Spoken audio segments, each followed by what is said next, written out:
Watch this.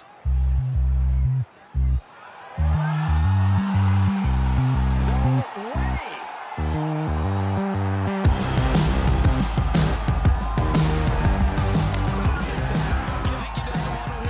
Hello and welcome back to an episode of the Quick Jar Golf Podcast, brought to you in partnership with Bruce. Footjoy. Yes, correct. Thank you very much. I'm Tom Mills, and today I'm joined by Bruce Fitzpatrick Good evening. and Sam Williams. Greetings, gentlemen. Gentlemen, side note, do not let grass and debris collect on the bottom of your golf shoes and then not scrape it off. Because then when you come to try and get it off the bottoms of your golf shoes, when it's caked on, it's not an enjoyable task. I just spent half an hour at the kitchen sink at my premises, absolutely grinding away on them. I mean, there's a Bloody couple of mess. bits to go out there. First off, who washes their shoes in the kitchen sink? I mean, from a personal hygiene standpoint, I take issue with that. And second, why you clean them on a Monday evening and you're not just using the, pressurized air or just a damp towel after your round? What's going on Just here? got Are you trying to bloody impress someone soaked. tomorrow? I was so wet at fourth call. I just didn't have, after 36 holes getting another soak in, I just did not have it in me to go and try and seek out the air dryer or whatever the hell, what do you call them? The little air hose. I don't even know what it's called. Pressurized The air. shoe cleaner. There you Yeah. go. Yeah, I didn't know it in me. It's I caked on. played on Saturday and changed my shoes and then used the pressurized air thing. That was a mistake. It was like I should have been wearing goggles. It goes all over you because you're Mm. holding them, aren't you? And Yeah, Anyway, that wasn't ideal. more anyway. pressing matters to discuss. Yeah, I can't say this is the most pressing thing we've got to do on a Monday post the Masters. Just before we ran on to roll, Bruce said he was sad, and I wondered where he was going. But I'm sad, Bruce, that it's going to be another 362 days till I get to use the Masters app again. I'm going to put it out there. I actually haven't used the Masters app Oh, for What? quite some time. Yeah, I know. Everyone talks about how brilliant it is, which I don't doubt. I'm just a bit of a Luddite and haven't been using it. But absolutely majestic stuff. I think what allows them to do it is I saw something.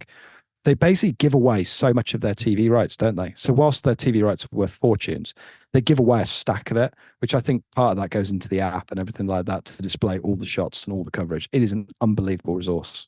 Like, so good. I was up at 5 a.m. this morning driving up north, and I was absolutely shagged. And once Scheffler was like 4 shots clear going into Amen corner, it's like, that is it. I need bed now. I've read this book before. I know how it ends.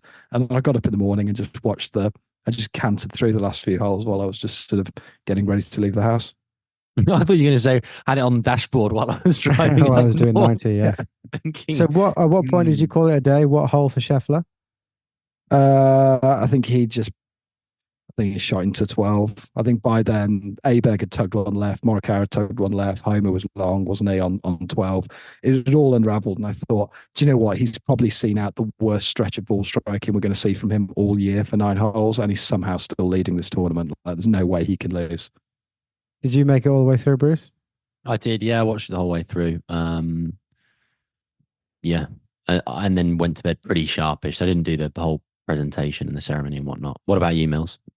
I called it a day after he stuffed it on 14 because Oberg had birdied 14. I thought, okay, he's got a chance. And then he absolutely stuffed it to about 6 inches, didn't he? I thought, right, I'm done.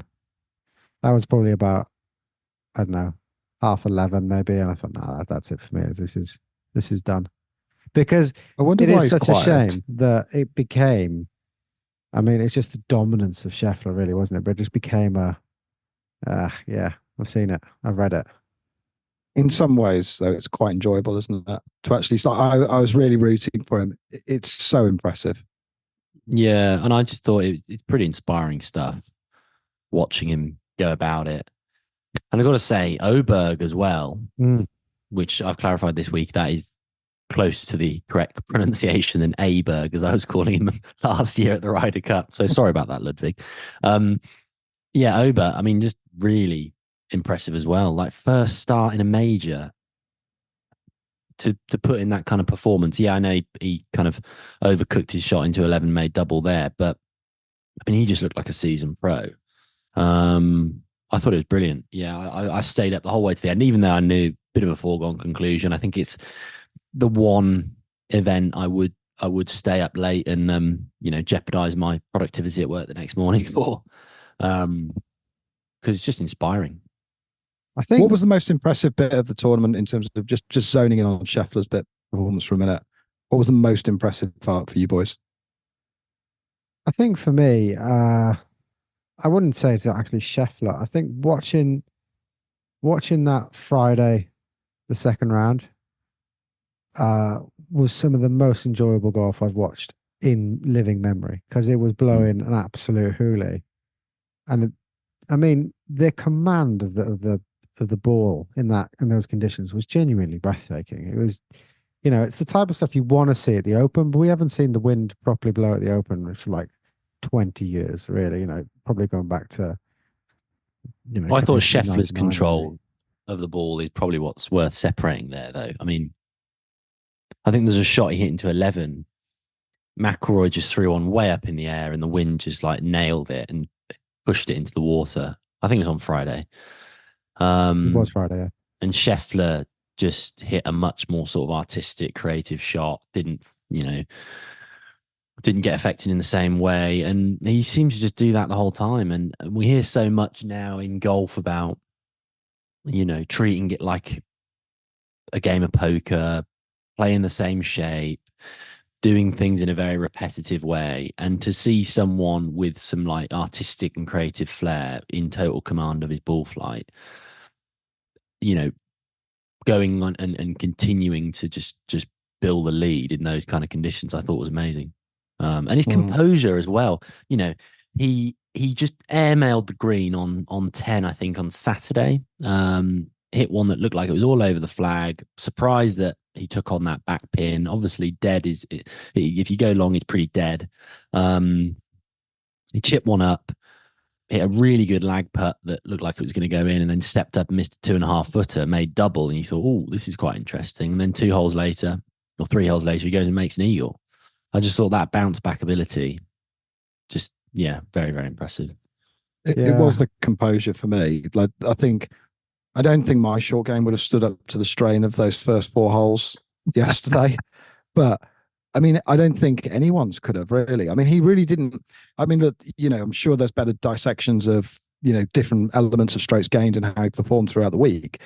But his iron play was, a little bit off the mark from maybe vintage Scheffler that we're used to seeing over the last couple of months.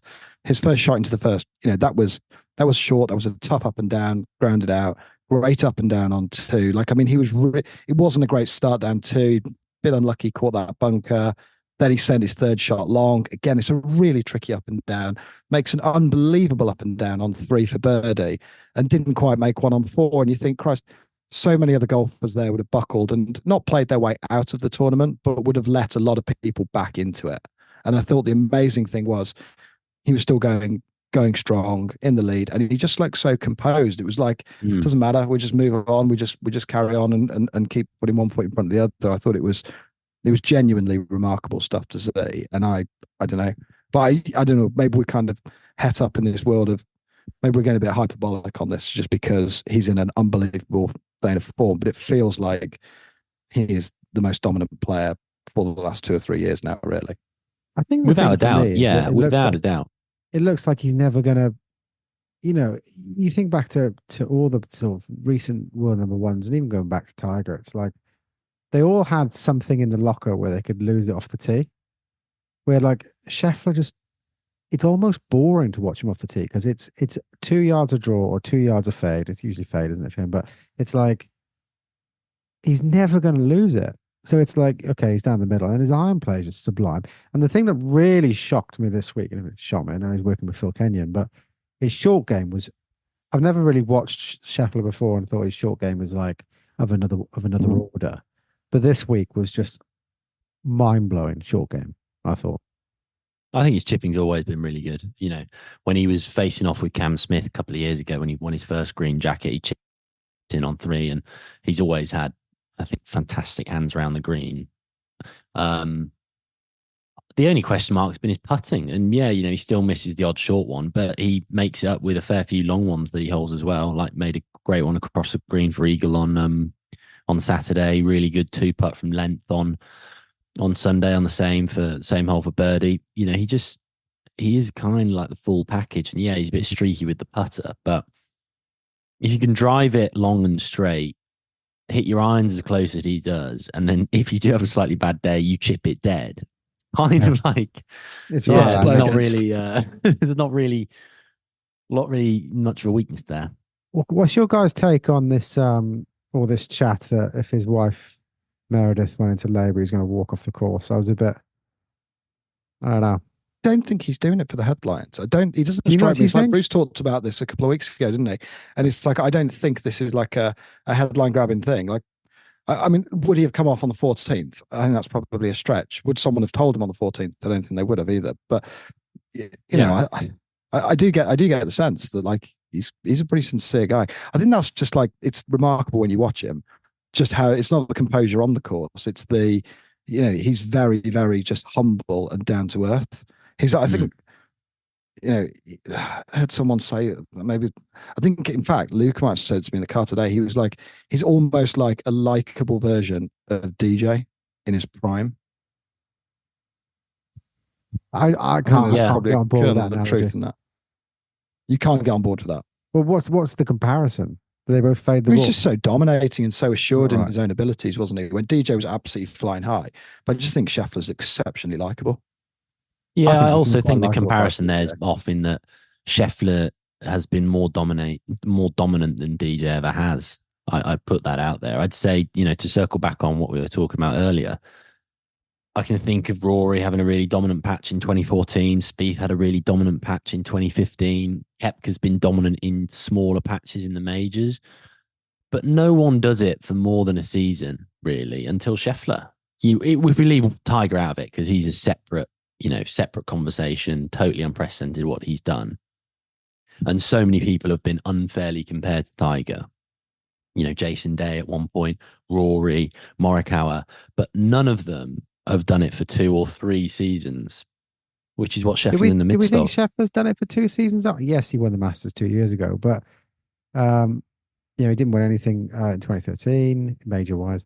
And then, yes, he's been very dominant this year, extremely dominant this year. But I kind of felt there's been more hype in the last sort of 4 or 5 months than there was maybe 18 months ago. It's the top Well- tens though, isn't it? On tour and stuff. Like he is. I think there's a stat. He's literally finished. It's like one event in the last 3 years where he's finished outside the top 25 or something absurd like that. I mean, he's Yeah. not had an over par round in 2024. He's not shot over par once. He's won this year. 3 of his he's won 3 of his last, or 4 of his last 5 starts. 4 of his last 5 starts, and the other one he came second in. Like, yeah, and he was just so dominant last year as well. Okay, he didn't notch the same number of wins, but yeah, in terms of the sustained level of ball striking and just turning in performances, it is a completely different order to what McIlroy or Spieth have done, and I can think of them as the only real comparisons. Jason Day, maybe he's in that conversation as well, but it's different. That's this is supposed to be pithy, short and sharp. So that's the first 20 minutes sorted. We've got 20 minutes left. What threads do we want to tug? Who do we want to talk about? I'd quite like at some point to talk about Danny Willett. Okay, Fair. we'll leave the charge there. Well, I thought- kick it off. I thought Danny Willett, you know, coming 6 months off the back of a shoulder surgery, was supposed to be out for a year, race back for the Masters. I thought he played very, very well. And what's interesting is Danny Willett's attitude is often something I'm not fully on board with, but he seemed to just be absolutely loving it, taking the highs with the lows, and didn't seem to lose the plot when he kind of fell off the wagon in rounds 3 and 4. But look, round 1 and 2, he was brilliant. I thought he was very, very good. Good to see Danny Willett. Incredible back and- recovery, isn't it? Yeah, I thought it was really good. Flies I the flag enjoyed well watching for it. England. Damn side better than Tyrrell Hatton, I'd say. I don't know Yeah. about that. I think he had a Hatton's charge fair. yesterday, There was a though. few takes. There was spitting, temper. I mean, Michael Verity, who's been on the podcast before, put out the most wonderful tweet. He says, you know, Woods really can't get a break. after playing his heart out for 36 holes, he now gets to spend 5 hours with Tyrrell Hatton. Well, on So I that thought- note, yeah, I mean, Hatton, yeah, take it or leave it. It's a pretty impressive run he had going on Sunday. But as for Tiger, that is something that definitely needs some examination because I don't know about you guys. I was just in awe. I was just in absolute awe of the guy. When everyone was going out shooting millions on Friday afternoon, the fact that he managed to grind that out in the shape he's in, I mean, he looks just totally battered, doesn't he? The He whole looks in time. agony. You know, his body, you can just see his body just will not cooperate. He looks like he's on countless medication, like different types of medication to try and manage the pain or get him in a fit state to play. And then he comes off the course and really you can see how much pain he's in. He's struggling to put a sentence together. And yet the sort of shots that he can still hit. And the fact that he's gone and 24 cuts, setting a new record there, 24 straight cuts. It's just absurd. I just think the guy is completely for as kind of complimentary has been about Scheffler and what he's doing is it's absolutely fantastic run. Tiger, just a completely different league of his own. And I think this week was like another reminder of it. I'm going to push back a little bit, and not with the sentiment because the sentiment's correct. But do we not feel that it's a time now? Like you keep hearing Butch Harmon, who's obviously worked with him very, very closely. He keeps talking about Tiger's only turning up to win. He's not turning up to make up the numbers. He's not turning up because it's the Masters. He turns up because he wants to win. He said this. He's going to play the 4 majors, and that's pretty much it. Maybe he'll do a couple after that. 6 in a year, I think, is what he said is the maximum he'll do. He is incapable of playing 4 rounds. I mean, has been for a while. Looks like he's going to be for a while. I mean, at what point does he not think, it is miraculous to see what he can do, but he is in agony. And at what point does he think, yeah, this is just a bit daft, isn't it? I think it's more on us that I don't think that's on Tiger or the event. I think it's more on the punters watching it because we're not jumping on this pod and riding VJ for playing 4 rounds, are we? Or whatever, or Olazabal. The issue is it's really hard to let go of expecting him to pull out something absolutely miraculous. And to Bruce's point, making the cut was absolutely miraculous, but it is tougher, isn't it? Watching Tiger come off the course on Sunday, literally drenched in sweat. I mean, he was pouring in sweat, wasn't he? Do you see that interview? It was like a 30-second interview. He didn't look good, and it's quite tough to watch that, and it's kind of sad. But the same rate is his own man, and I don't think anyone's going to go into the commentary booth and saying Tiger's turning up and he's playing for second place here. Like they're always going to say he's playing to win because that's the type of guy he is ultimately. But it's very hard, I think, it's more on us letting go of the expectation. Like there's plenty of guys that are turning up and playing that event. And the fact that he could still string it together at, what was he, 1 over or something through 36 holes with the conditions he was facing into it was mind-bendingly good. I think, I totally echo that sentiment, Sammy. I think of everyone out there who's, entitled to go out and play a tournament that people might feel like they have no chance of winning, he's earned the right more than anyone, given I'm not saying what he's done for the be there. game. And I think I'm not saying there was a comment like a few years ago. I want to say, I might get my facts mixed up here, but I think it was Faldo playing at the Open in maybe 2010 or 2015 when he was long past it. And I remember there was a bit of a Twitter storm about it at the time where someone had said, what's he doing, like playing in the Open Championship when he's taking that chance away from a great young pro who could go and, earn a lot of money and lock up a card and the rest of it. And Faldo's won the Open 3 times. He's won at St Andrews. I think he has every right to go and do that. And I think in Tiger's case, it's like, yeah, we might all be thinking he's got no chance of winning, but I don't know about you guys. I think so many people out there still derive a huge amount of enjoyment and pleasure from just seeing him hit shots. It's like that first tee shot he hit. There's the great little image of him hitting that little squeezer fade and the ball's like apexing. It hasn't actually come down yet and he's already going for the tee and everyone's just loving it on social media. And then he goes and hits a similar shot in and rolls in the putt for birdie, and everyone's like, "Here we go, it's on!" And like, yeah, those moments, even though they're fleeting, I just think they're absolutely brilliant. And I don't. I'm not saying that, and I equally enjoy watching those things. I'm thinking more from his point of view. When is he going to think? Because he is highly competitive, and he's not going to want to turn up to be the honorary starter. That's not where he's at. So, when is he going to think, or is he going to think? Yeah, like I don't really have a chance here, so let's call it a day. Do you think he's got that in him? I think that's Yeah. softened a bit. I don't know about I think it's like he used to say, well, when I feel like I can't win, I'm going to hang the gloves up, fighting talk sort of stuff.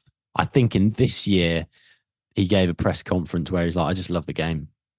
I just love playing golf. And I get the sense that maybe that's softened a bit. Maybe he does just Maybe. love being able to go out there and maybe recapture some form of glory and just, be on truly hallowed turf that so few people get the chance, get the privilege to go and play at the Masters. I don't know. That's my take. Minor segue on expectation, gents. Does it feel like with I don't know, just like all of a sudden Scheffler feeling like he's a bit more sharper in focus to the spectator this year going in, it's somewhat pulled away a little bit from Rory and the Grand Slam. Like that didn't feel like a storyline really at any point this week. Not because he wasn't really out of the tournament, he wasn't really in the tournament, but it felt like that expectation of Rory's going to do it this year. It was like everyone had worn themselves out on it now for the last 6 or 7 years, that to the point where actually I kind of felt like it didn't feel like he was as front of mind for I a lot think of it's because people he's going not into on a this. streak. He's not been playing particularly well. He's had like emergency surgery with Butch. I think if he was hot Triage. coming in, it might be, oh yeah, this could be a thing. But I don't think anyone was really expecting it, were they? Yeah, there was a comment in the press conference that got a bit of traction about someone asked Tiger, do you think Rory's going to do the Grand Slam? And he obviously gave a ringing endorsement. He's not going to say There no, wasn't though. He's not going to be loads. like, nah. He's one of my best mates, but nah, he's not going to But do he it. could no, but he could have couched it. He could have couched it a bit more in what I would have said is more typical Tiger language and said, well, he's got all the talent, he's plenty good enough, but this game's a crazy game, and there's plenty of other brilliant people who've just not quite managed to get it done. I think Rory's got a really strong chance of doing it, but you just need a bit of luck, or there could have been something a little less absolutely 100%. I almost think like it puts more pressure on McIlroy to say, oh, he's definitely going to do it. He's definitely going to do it. Like, I know they're friends and whatnot, but I thought of all people, Tiger might be a bit more measured on that. I kind of feel like Yeah. with Rory, watching Rory is like, it's like going out and on your Saturday medal, and everyone on this who listens to this podcast by now knows I'm not very good at golf, but it's going out on your Saturday medal and expecting to break par. Like that's I'm convinced myself I'm gonna break par today, and you go out there and you shoot 95. Like I get that same level of disappointment when I watch Rory though. It's like I'm just expecting so much. The expectation levels are so high, and then I'm always like disappointed, but disappointed in a way that I felt before. It's like, yeah, okay, that was quite likely to happen, wasn't it? There were some surprises though, weren't there? I don't think Bryson didn't feel like he was carrying a stack of form into that. Maybe that's wide of the mark. Maybe he has all of a sudden played lights out recently on live, and I'm going to be completely wrong on that. But like Bryson's performance was like, whoa, where did this come from? He was great on day one, wasn't he? I Yeah, mean, even people like 65 on day one Højgaard, to go. some of these were like fairly surprising performances. Like there's nothing stopping people from catching fire a little bit in the week. I mean, I feel like we should probably go through a few of the sort of the close runs that were in there. People like Homer was just like, it's just another incredible display of ball striking. Like again, just that guy's sneaky good. I would, yeah. It was such a passing mention to Aberg, but like that was such an unbelievable performance. So I Yeah. woke up to £200 thanks to Homer, and it would have been so much more if he'd have just came solo third or B won. I had him at like 111. You put money. He didn't have on loads of. He did not have loads of form coming into it. Yeah. which is an interesting one. You know, he obviously had the last couple of years, his form in the regular events was trending, but he had a pretty woeful record at May. All of a sudden, started to improve things at Hoylake, and then kind of sort of have a pretty pedestrian start to the year to turn in a performance like that. You know, being in the lead and having a share of the lead and being in a really good spot heading into Sunday. Just didn't really make any putts. As you say, Sam, no it was a putts. pretty impressive display of ball striking. And I thought he got terribly unlucky on 12. Yeah. You know, one hopping it into the bund. On Saturday, you know, he went without birdie. I mean, consider how well he hit the ball. And he did, like, he was up there on strokes gained approach pretty much all week. And he didn't get a birdie on that third round. It's unbelievable.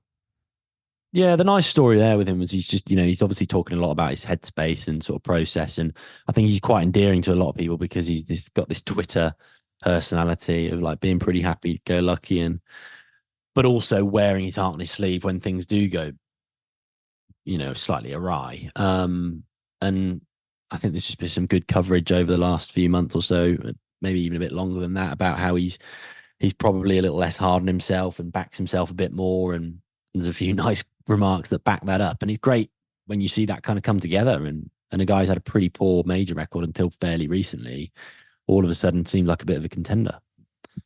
Few other ones. Fleetwood got a sneaky third. Yeah. He really snuck up, didn't he? Without He Finau wasn't on on the my bag as radar. well. Yeah. Yeah. What's the story there, Sammy? Do you know what's happened there? He's just poorly. I think he's been poorly for a few weeks. I think he's okay. Funnily enough, I was with someone who knew him today. Not an official statement on this, but I think he's okay. I think it's he just suffers with something on and off, and I'm sure he'll be back on the bag soon. So, that considering like what a key part of that partnership Finau is for Fleetwood, he's gone out and got it done without him. You'd hate to be laid up watching that, wouldn't you? You were in Finnis. I tell you, that would just be absolutely heartbreaking. You would, wouldn't you? Yeah, thinking, wondering well, I whether want him to get do the well, elbow. but I don't want him to win. You want him to win, but you really don't want him to win at the same time. Like, I mean, I really want him to go close, but just please someone beat him. Yeah, so I mean that was an incredible performance. What about? There must have been some blockbuster. There were some blockbuster bits of content in the week as well. But we've all got to have our little favorite picks here. I mean, like I just want to get the jump on this, and I thought Bryson holding the Amen corner sign over his shoulder, the lumberjack. It was so good how Twitter. I saw the picture. How did this come about? So it was wasn't he? Was this when he was out? He drove miles right on the 12 and he had to play out to 14, I think. Okay. He was just like, he was so far out. And then at some point he was like, he'd got this sign over his back and the shots. I mean, it took all of about, I think, half an hour before someone started to stitch them together on Twitter with pictures of like Christ on the cross and all this sort of stuff and people dragging the cross through the streets of Jerusalem and stuff. It was mental. It was an absolute blockbuster bit of content. I don't know how much of that is just affected by Bryson because he's thinking, Christ, I really need to pedal and kind of get people back on board. So he kind of doubles down on the wackiness because it is quite good fun all of a sudden. He's like an influencer now. It's like a half influencer, half like world-class golfer. And it's a really weird blend. And I get that there, Sammy. Like it feels as if it's kind of intentional, which is remarkable when you're leading like probably the most prestigious or certainly the most watched golf event other than the Ryder Cup. To just if he had the presence of mind to pick it up. Part of the stuff of him going to live is all this stuff that, if you remember, Phil was talking about NFTing swings and all that stuff. But it's about that they've got far more control over their own image rights, and they can basically do whatever they want to do with their online platforms or whatever. Like DeChambeau is really, really big on YouTube. Yeah, you know, he's got. I'm trying to find the exact number now, but it's hundreds of thousands, if not millions, of 541,000 subscribers on YouTube. So he makes a lot of money anyway, but he will make a lot of money off that as well. So yeah, he's crank driver. He was playing a long driver. He's doing long drive videos with Paige Spiranak and Rick Shields and Grant Horvath. Did you see he played with irons this week that were only legalized on Wednesday, and the irons have got roll and bulge? Yeah, I thought that was bizarre. What? I heard he was playing this crank driver, so he's got roll and bulge irons, like Yeah. sort of like They were some only legalized on like Wednesday or Tuesday this week. brilliant. I mean, how anyone remarkable guy goes out and plays well. So that was a blockbuster bit of content. What else have we got? I think I've got to, just put it out there. Zach Johnson. Yes. His expletive on the 12th. I just thought that was so bizarre. Obviously there's been quite a bit on Scheffler as like having amazing composure, and part of that being tied to his faith, and he's quite, passionate about that. And Zach Johnson, historically, he's been the same actually. Yes, But exactly. I don't know Yes. what was going through his head on the 12th green. Part of me thinks that he must have taken a lot of flack for A, just the US performance in the Ryder Cup generally, but B, how that was portrayed in the Netflix coverage as well. He must just be getting heckled a lot. He obviously flipped out at the Phoenix Open, didn't he, earlier in the year? And just of all places. But what was more comical, I thought, than the actual point where he told the patrons to fuck off when they jeered him making a triple or double bogey, was he then tried to deny it in the press conference after. And it was like there were memes. He said, but don't get me wrong, if it was on film, obviously I'm not going to deny it. It's like, so what you're saying there is, if it wasn't on film, you would quite happily deny it. But if it's on film, obviously I'm not going to deny it. But I was swearing at myself. And then you go back and you look at the footage and you can hear them heckling him, and he turns around from the pin and shouts back up, fuck off. And you think, oh, it's more how he handles it. Like, you'd be so much better to just be like, yeah, do you know what? A couple of times this year, it's just got the better of me.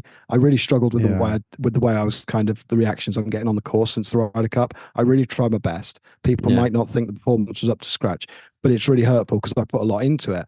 And people would be like, oh, I'm actually on board with Zach Johnson now. Instead, he's kind of going into this sort of like, he keeps going into these like weird outbursts and things. And it's like, if you can't keep it together, just don't go and play in these tournaments, dude. Like, just give yourself a break. Go on holiday. Like, just take yourself out of the situation. Yeah, it's bizarre. He's like, what are you referring to? Sorry, excuse me. And then there's like these memes where people are saying, oh, what happens when your wife catches you on the way back in with your golf clubs, having snuck out on a Saturday morning, and it's like a parody of that. And it's wild. I thought it was absolutely wild. The other one as well, I was a personal favorite, was Jason Day in the Melbourne golf. Right. Where do you stand on this? I think they made him change his jumper, didn't they? Yeah. Well, they asked him to, and I've got to say, I'm massively in favour of the way Augusta runs the event. There are some heinous jumpers in the past at Augusta National, notably by Nick Faldo, but there are some other. No, that's different. Why is it different? There are some because Faldo, you're taking shots at Faldo with like wacky patterns and the Pringle jumpers and all that sort of stuff. Fine. Why do you think Jason Day specifically was asked to change his top? The font, there was the wording on it. It was a Melbourne Golf Championship, and he was playing in a completely different event. Exactly. Not the style of it. Yeah, it's the wording on it, not the Is style. That why? Is that the, I mean, we can leave. Yeah, you can leave aside the fact that Jason Day has the least aspirational sponsors of anyone playing professional sport right now. I mean, Melbourne and DeWalt having like a power tool company as your sponsors. Just I'm going to push back. Danny Willett's got Trendy Golf, which I think is that's not great. But DeWalt, I do think the big black and yellow font of DeWalt is particularly great power tools, though. They are great. Yeah, they are. Yeah. We'd be up for a power tool sponsor on this podcast. It's a great gap. We're shilling for I've still got more to do in the office. I mean, power tools. Obviously, I've offended DeWalt, but if Bosch or Makita want to, chuck anything our way, we could really entertain. We've now got the biscuit sponsor, Bruce. Did you notice we've now got a biscuit sponsor? Who's the bit in a recent pod? So do you remember Jim, who came to our spring meeting last year, St Andrew's Biscuit Bakery? He's now supplying us with like, it's an absolutely absurd amount of biscuits into the office. So we now have some St Andrew's Biscuit Company available online. So yeah, I mean, he doesn't style it out either, does he, Jason Day? He's so boring, and it's just like the guy looks like an idiot. Oh, don't say he looks like an idiot. He looks like just like me. No. but like everything around the shot is so anti the brand of those clothes. Now, obviously, we're good pals with the Sounder guys, and they do some slacks that are a little bit more generous, and they're not too fitted or whatever. But I think they're an altogether proposition with the stuff that they were putting out. Malbon, it's also try hard. It's also weird. Actually, I think we're probably going to see a ton more of this in professional golf, like loads more. I think this is the tip of the iceberg, what we're seeing now. To answer your question, Mills, I think, yeah, actually, I was totally in favour of what Augusta said, which was asking him politely to remove it. And I think Augusta just nail it on so many levels. The other thing that dawned on me all of a sudden, I know it's been a rule for a while, it's like no cell phones, or no mobile phones, I should say. Nice, How Bruce. nice is it to just see people like lining the gallery watching golf rather than actually just like getting their phones out and filming it? Like, I just think they nail it on so many different levels. Ooh. And I heard a mashed potato. Do you think he got ejected? you heard a mashed potato? I did, yeah. You'd like to think so. I wondered after I heard it whether he, had a black bag put over his head or something.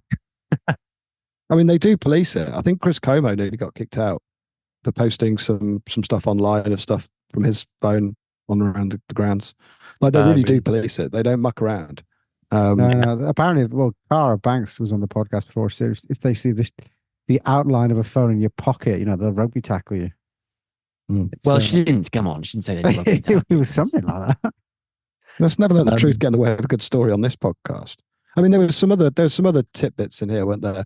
Greg Norman having to go into the the second-hand market to get hold of tickets to go and see the players. I thought that was pretty outrageous. That was bizarre. I thought Neil Shipley's presser at the end where that guy asked him about the notes. Yeah. What was that? And he looks over to his PR guy, 90 degrees, should I say anything? And what's going on?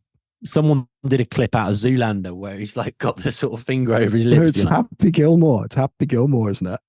Oh, I saw one with I saw one with Ben. No, it's Stiller. Happy Gilmore with Ben Stiller going like that. It's Ben Stiller with Happy Gilmore's mum, isn't it? Just giving that. Yeah. The Is Ben Stiller in Happy Gilmore? Yeah, he's the owner of the crazy nursing home. I think he works there. Let's not give this guy more of a promotion than he deserves. Yeah, maybe just works I think he works in the nursing home. But yeah, he's like, yeah, you're in my house now, Grandma. It's all right. Well, you're a generation younger, Bruce. I don't expect you to be as clued up on this as me and Tom. Thank you. Can we have a moment for Adam Scott? In silence, or? He's not dead, is he?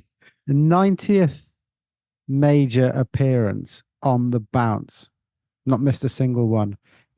When that streak started, Ashke Batir wasn't even born. Yeah, that's impressive. That is pretty good. I'm going to just show my ignorance here. How did he finish up, Scott? I mean, he was 22nd. Oh, Batir or Scott? No, Scott. Yeah, but tied for 22nd. I didn't see him hit a shot. Longevity. I didn't see him hit a shot. No. And I don't know if you guys found this, but I found like the coverage was great at the top groups. There were plenty of people. I didn't really see much of Fleetwood until the final day. Cameron Smith finished pretty strongly. He was on the blacklist, I saw wasn't he? 4 shots. Huh? He was in the blacklist. He was 3 under through 2, and you hadn't seen him hit a shot on the final round. It was so weird. I do have to say, I think, probably no secret, I'm not the biggest fan of Liv, but the logos the Liv guys wear are heinous, aren't they? Do you think they're forced to wear them? I don't know, but I wish they had a say in the actual logos that they would represent. John Rahm does. I mean, he owns the awful, isn't it? Franchise. Yeah. Yeah. I mean, we really should have registered a cease and desist on the Cleeks logo way back. Yeah. It's like the number I'm of people pretty sure that word was and around before Cookie Jar Golf, so I don't know what. No, it's not the word. It's like it's the I don't know. I think it's a bit of a I think Cleeks logo. Someone's looked at ours and gone, yeah, we can probably do something close enough to that. They are heinous though, aren't they? And it's just you can sort of see them a mile off, really. I don't know, but the more and more this is going on, it's feeling like less and less of a thing through the general commentary, and the players seem to. I mean, the guys that are playing these events seem to turn up and I think seem to perform pretty well, and with the exception of Yeah, I'm going to echo Bruce's sentiments though. I thought that you saw 6 players a lot, and then nothing of anybody else. Pretty much for the whole week. Didn't miss a Yeah. shot of homers. I mean, he literally got No. everything of Or Max Homer. Scheffler, or for the first 2 rounds, he didn't miss a shot of Rory. Tiger, the bloody hell, you see if a shot was warm up. It's like, you know, Cantlay. I mean, Cantlay was sort of in the mix for a couple of rounds, and then there'd be loads of people in the top 10 that didn't, you just never saw. bizarre. Yeah. Cam Young. Where do you stand on Morikawa? Morikawa? Where, in terms of, Well, not physically. Like, where do you actually stand on him? Like, in terms of like, general sort of outlook on Morikawa. My reason for asking this question, I find him incredibly tough to root for. do you? Oh, Okay. I like Morikawa. Yeah. Well, tell us a bit more, Sammy. What's the issue? I don't know. Just sort of, just very Demeanor. steely paced, isn't he? Yeah, I just don't. You don't really get a huge amount back from him. He's just very steely paced, and you're sort of thinking, I don't know. You're watching that, thinking, oh, the wrong outcome here is for Morikawa to win this, like in some way. And so I'm sort of thinking the top 4 names here, like Homer, can totally get on board with that. Aberg, mental if he wins this. Scheffler, I'd like to see him win it. Morikawa would just feel like such a backdoor horrible win that I'd just be like, oh, why did that have to happen? I don't even know why in my head. Sometimes it's hard to, you just have those sort of like things, don't you? You I do. can't say I I kind of feel like quite the as idea strongly. that if he'd have won, he is another one in the trio of majors that is, is one away from a Grand Slam. I kind of like that. Mm. No, Yeah. I don't know. I quite fond of Morikawa. I wouldn't mind taking him home to meet my parents. I think seems like quite a nice bloke. Oh, steady on. I think what Remarkable was quite sentence. interesting, I caught a bit on the Masters radio, was that I think he'd said that he basically struggled with his game and really lost confidence in his swing for like, I don't know, since the start of 22 or mid 22. Apparently, learned which to try and draw the ball. That was his problem. Yeah, I don't know if there's a bit of that in there, but I mean, he can't really hit his repeatable fade now in the same way. That miss into 11, like very uncharacteristic for a fader of the ball. Yeah. Miss it in the water left. But his putting looked better. Putting definitely looked better. I can't say I shared the same contempt for him that you did. It's not contempt. I just can't. I can't root for him. It's not contempt. I don't wish ill on the guy. Just to be hyper clear on this point. I just don't root for him. I don't find him particularly exciting. I wish him well in all of his endeavours, but I just don't root for him to win a ton of professional events. Yeah, I get Can we jump into a few quick course takes? I'm going to kick it off. Third, the more and more I watch that pin on the Sunday, the third pin is absolutely evil. Like that hole looks so tough actually when you put it up on the Sunday. I always find. Yeah, it looks like there's just such a severe runoff every side, and it's like a little weird triangular shaped green with weird little nodules to it. But Aldo made an interesting remark on the coverage generally. Actually, he said that they kind of, whenever you go back and they just change something slightly, and he says it's basically unrecognizable, the contours of certain greens to when he won in the 90s. They're just constantly changing it and tinkering with it, and there's so many slopes. Like 6, they pulled that ledge, the top right ledge, for example. They were like, that all came out several yards this year, and you're like, okay, I didn't know that was a thing that we did. I really enjoyed your pod last week, boys. The 2-parter, like exceptional Masters content, actually. That exceptional stuff. The 8th green, like Cliff Roberts' work, you still see shades of like how that would have looked on the 8th green. I think it was when you talk about it. I had dinner with Joe McDonnell on Saturday, and he was saying that eighth green stayed like that for like 20 years. It wasn't like a flash in the pan. It was up until just before he died. Like he fought tooth and nail to keep that green. How he changed it, and he relented just before he died. But it was absolutely atrocious up until the late 70s. He'd have been such a bad chairman of Greens, Cliff Roberts, at many of the golf club you can imagine. Just absolutely had his way with everything. Yeah. The other thing on the course takes that just stuck with me is I think so much of the time you watch the Masters and you see so much of the par fives and you see so much of the scoring holes or the disaster holes, which invariably are things like Amen Corner and the par fives. And I had forgotten, to be honest, quite how long some of those holes that they're playing are. Yeah, certainly some of the ones in the front. That's stating the bleeding obvious, I know, but some I of them think the are fifth is monstrous. a monster. Yeah, and the green's just not accommodating at all. Like you watch that shot Scheffler hit into the fifth yesterday, just a bit different order. Yeah. Um, 11. I mean, 11 is like 5'10" with water on the left, and you see they're it's longer hitting than the fortnight. they're hitting in shots from like 200, 220 in that range of like a slightly sketchy side hill, downhill lie with water on the left and the wind off the right. It's like enough to make you sick, isn't it? It's very strange, isn't it, that, in the era of width and angles, Augusta is still held up and lauded as a masterpiece when there's certainly no width and there's not really any angles. I mean, you do need to be on the right side of the fairways. I'll probably take that last comment back a little bit, but I think it's there so is, narrow. That's the I don't definition of know. angles. It's wide. Yeah, No, I think it's I fair think to say there it's is width. huge. Yeah, it's wide. Do you think I think the driving corridors look tiny? The 18 TV. looks claustrophobic, but I think they're 11 wide. is our conversation as well. 11 has sparked my thoughts on this. 11 looks about 2 paces wide. No, 11, there's quite a bit down. I mean, look, stating the bleeding obvious here, I'd quite like to play Augusta from the members' tees and see what it's like to drive into. I think that applies to every golfer on the planet. I would be quite curious to see where the ball ends up, though. And they're playing into probably the same areas that you and I would. And those fairways are really generous. They're very wide. If you look at 11, like, yesterday, for example, Scheffler pulled that tee shot, Morikawa pushed his tee shot. They were miles apart from each other, whether they're hitting their approach shots. Like, I think I would definitely push back on that. Yes, if you find the trees, which is really your only trouble, because there's not really much rough to speak of, and the trees do come into play on a couple. Like, there's a two-sided miss on 7, I think. 7's a tight drive. That looks nails. 18's a tight channel to drive through. 18's a tight channel to drive through, but it opens up. I think they're generally accommodating. 9 as well, yeah. really quite wide. But if you're coming in from that right side, going up the green, that is an easier angle. So Augusta are going to have to test. do something about that walkway on 9. Did you see all that?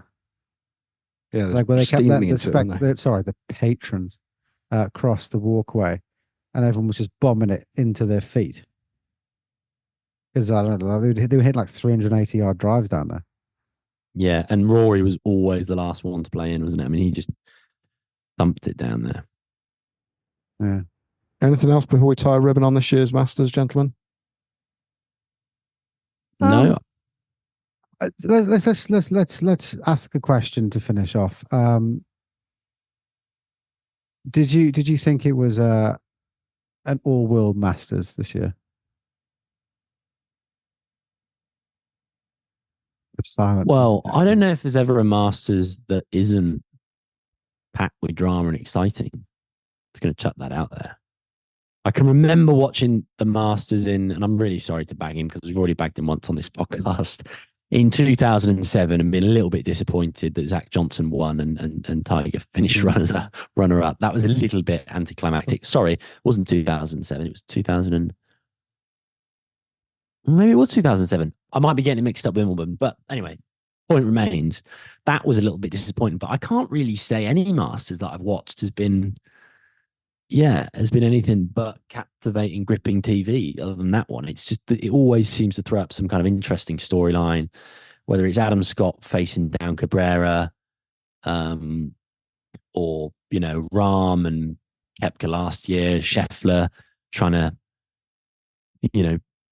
meet expectations and carry on form this year. I think there's always something exciting about it. And I think that's generated by the mystique of the event and the fact that it goes back to the same place every year and there's this aura about it. It basically signifies the start of the golfing season as well, doesn't it, for us? Yeah. Yeah. And to build on it, it would have been a more entertaining product to watch had it been as close as it was at the turn right through to 14 or 15. Like, that would have been absolutely palpable because the quality of the players, the storylines, the quality of golf that was being played was unreal. It just so happened that a few things transpired where they just got shoved apart a little bit sooner on the back 9. But in some ways, it's almost like it's a bit like Christmas, isn't it? You know, it's almost like the lead up to it is a little bit better than the real thing in some ways. Like because I was away for a few days, Wales, had something on Thursday. You just miss quite a bit of the golf. It's quite hard to actually be completely committed to not moving off the sofa for 4 days and remain married in the whole process. So it's very tough to see all of it, but it's almost like the build up is the exciting part in some ways. But I think the raw ingredients, like what a winner, you know, yeah, good event, you know, like really good. Just a final one for you, Sam. How do you feel about lobbing money on Harmon? Yeah, I mean, Oh, hindsight, that was a think, weak bet. I felt like he was underpriced. I think he was offering good value at 95 to 1. I was staggered. You've confessed to having a bet on this podcast for a man who's so outspoken against gambling, but you've picked up some cash on Homer there. That was a much more sensible bet. Well, hindsight's a wonderful thing, isn't it? we probably should actually just finish with maybe a parting note on just some of the stinking performances of Thursday and Friday. I mean, Brian Hartman could be up there with all of them. Going out in 34 or 35. He's now back in my bad books. Did he come home in 47? No, I think he came. I think he came home in 47 or something. I think he was like 35, 47 for an 82. There were some big missed cuts though, weren't there? Justin Thomas, second year running where he's been in prime position to make the cut. Okay, he's not close to the lead, but just for want of a better expression, he has just pooed the bed like coming in on Friday. Did he finish double bogey, double? I always feel like he Something like tempts fate though, because on social media before the event, he always puts up his outfit for 4 days. Yeah. Just put up for 2 days and then Very release cool. the second 2 days on Saturday, you know? You got 2 Instagram posts there, double the likes. Exactly. And Yeah. it's great for the stats. Spieth. I had Spieth in a little sweepstake.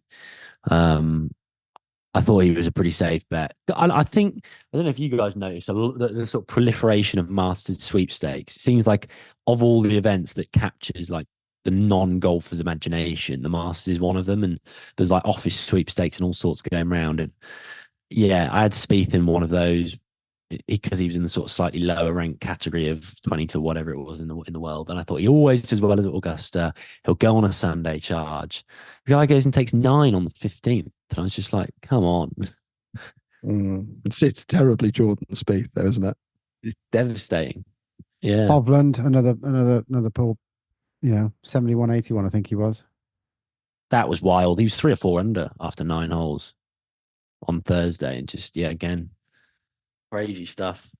And he's pulled out of the RBC Heritage as well, actually, which probably says something about his state of mind. Really? Yeah. Big Stuart Haggerstad, it's one for, he's big hero of this podcast.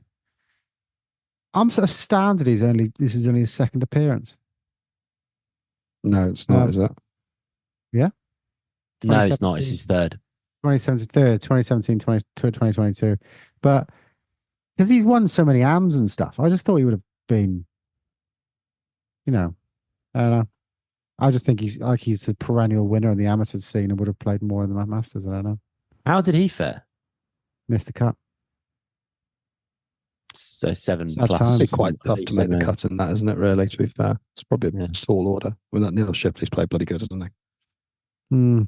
Right. So I think I was supposed to be half an hour and it was close to an hour. So sorry, Bruce. But Yes. thank you very much for joining us. And hopefully that's the start of the golfing season. The weather will turn here in the UK. We play a bit more golf. We're excited about the upcoming season. And I think that is it, chaps. So until next time. Adios. Adios. Watch this.